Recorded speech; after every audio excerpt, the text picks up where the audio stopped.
el Leviatán.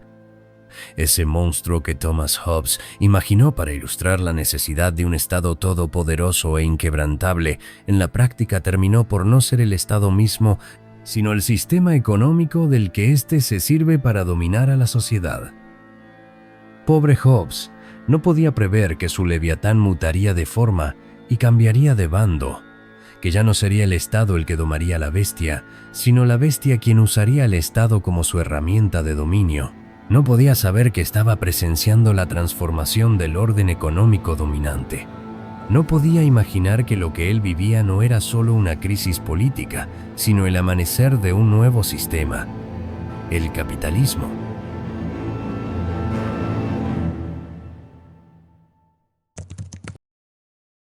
La historia del capitalismo está indisolublemente ligada a la historia de la burguesía. Su ascenso marcó la transición del feudalismo a una nueva era económica, donde la acumulación de riqueza y el comercio reemplazaron a la nobleza feudal como motor del poder. Desde la Baja Edad Media, los burgueses, artesanos, mercaderes y banqueros fueron acumulando poder en las ciudades, ajenos al esquema feudal de tierras y vasallaje. A medida que el comercio se expandía y los estados centralizaban su poder, la burguesía se convirtió en un actor clave en la economía. Pero su crecimiento no fue pacífico. Chocaron contra la nobleza feudal, que veía en ellos una amenaza a su poder, y contra las propias monarquías absolutas, que en ocasiones los protegían, pero en otras los limitaban con impuestos y regulaciones.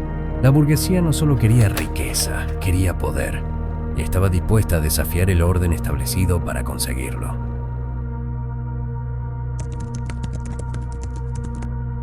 Hobbes vivió en plena era del mercantilismo, una época donde las monarquías europeas controlaban el comercio, acumulaban metales preciosos y protegían sus economías con monopolios.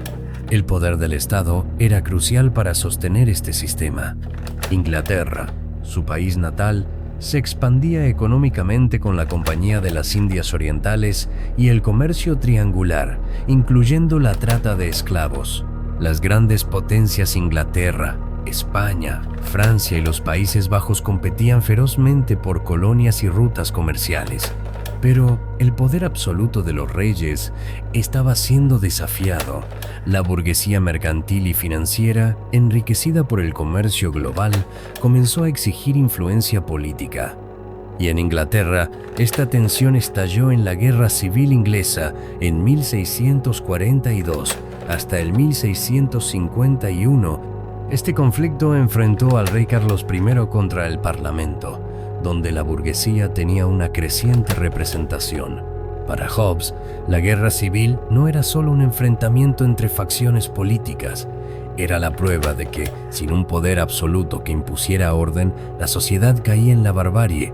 En su visión, el ser humano era inherentemente egoísta y violento. La competencia despiadada por el poder y la riqueza que él ya veía en la burguesía naciente podía llevar al colapso de la sociedad. Si cada persona solo buscaba su beneficio, sin un leviatán que las controlara, el resultado sería un estado de guerra de todos contra todos. El leviatán era su respuesta, un estado fuerte, absoluto e indiscutible que garantizara la paz y la estabilidad, evitando que los conflictos de poder, como los que él presenció, destruyeran la sociedad. Paradójicamente, la burguesía, a la que Hobbes veía como un peligro por desafiar a la monarquía, terminaría representando al nuevo Leviatán. Más de un siglo después de la muerte de Hobbes, la burguesía logró su gran victoria, la Revolución Francesa de 1789. Con la caída del absolutismo y el fin del feudalismo, la burguesía dejó de ser una clase en ascenso para convertirse en la nueva élite dominante. Y como toda plutocracia, para lograr sus objetivos, utilizó el descontento popular de las clases económicamente inferiores para luego traicionarlas. El Leviatán, que Hobbes imaginó como un estado absoluto, cambió de forma. Ya no era el Estado quien dominaba el sistema económico, sino el sistema económico quien dominaba al Estado. Este proceso se consolidó definitivamente con la Revolución Industrial, que convirtió al capitalismo en el modelo económico global. La industria, la banca y el comercio internacional transformaron el mundo.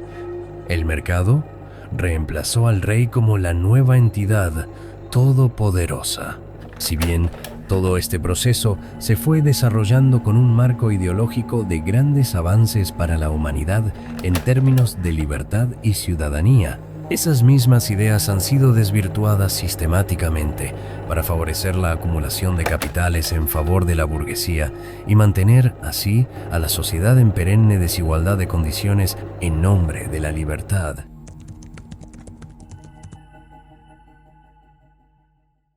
Han pasado más de 200 años y el capitalismo ha crecido hasta volverse un leviatán incontrolable. Una ínfima minoría no solo ha acumulado más de 3/4 partes de la riqueza, sino también un poder sin precedentes, influyendo en gobiernos, regulaciones y organismos internacionales que le permite favorecer siempre a sus intereses. La desigualdad ha alcanzado niveles históricos. Mientras unos pocos controlan la mayor parte de los recursos, miles de millones sobreviven en condiciones precarias.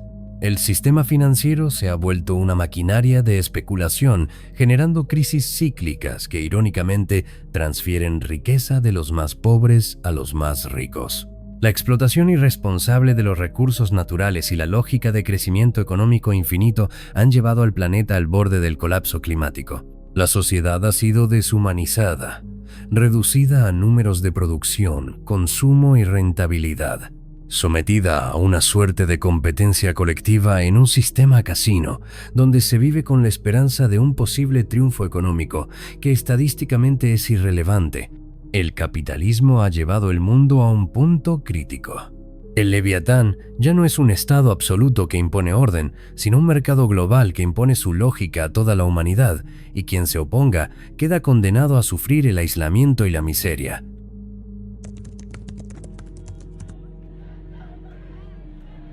Así como Hobbes no pudo prever el nacimiento del capitalismo, quizás nosotros estamos viviendo el amanecer de un nuevo sistema que aún no podemos imaginar. Los signos de crisis son evidentes. La desigualdad, el colapso ambiental y la insostenibilidad del crecimiento infinito han puesto al capitalismo contra las cuerdas. Cada vez más voces cuestionan su viabilidad a largo plazo. El leviatán seguirá cambiando de forma. Y la historia aún no ha escrito su último capítulo. ¿Qué opinas? ¿Será reemplazado por un sistema más justo? ¿O mutará en algo aún más voraz e incontrolable? Cuéntamelo en los comentarios.